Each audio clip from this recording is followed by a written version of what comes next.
I opened the mailbox one afternoon, expecting nothing more than junk mail and a couple of bills. But there it was, a fine. Again, failure to trim tree branches overhanging the sidewalk. This was the third fine in 2 weeks. And for what? A tree branch that had never once caused an issue. The HOA thought they could control every little thing in my life, from my lawn to my mailbox, and now, even my tree. At first, it was just one fine. I paid it. Then it was another. They started sending daily fines like clockwork, each one more ridiculous than the last.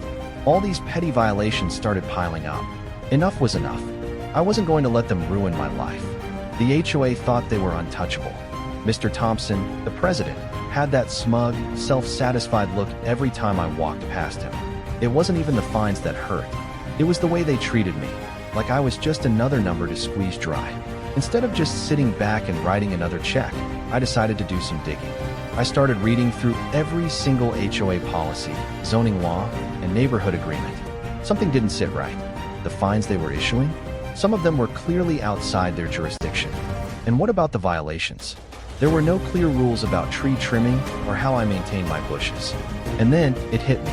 I found a loophole in the bylaws, something that would make every fine they sent me legally questionable.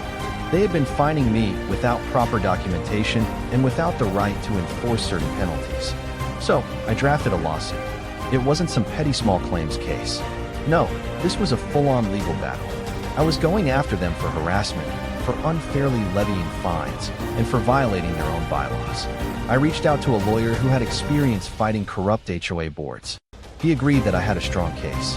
The next time I saw Mr. Thompson at the mailbox, I walked up, smiled, and handed him an envelope. "You might want to take a look at that," I said.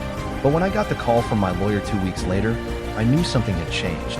Thompson had tried to settle privately, but I wasn't interested in negotiations. I wanted to expose them. I filed the lawsuit, and suddenly, the daily fines stopped coming. The HOA board scrambled, and suddenly, everyone knew about the HOA that had been harassing a family over trivial nonsense. The community was shaken. People started reaching out to me. The HOA wasn't just targeting me. They were abusing their power over the entire neighborhood. The board's credibility started to crumble as more residents filed complaints. By the time the case settled, the HOA had no choice but to publicly apologize and drop. They were forced to make structural changes to their policies, and the entire board resigned. I became a local legend. Neighbors stopped me on the street, patting me on the back. "You're the guy who took down the HOA," they'd say.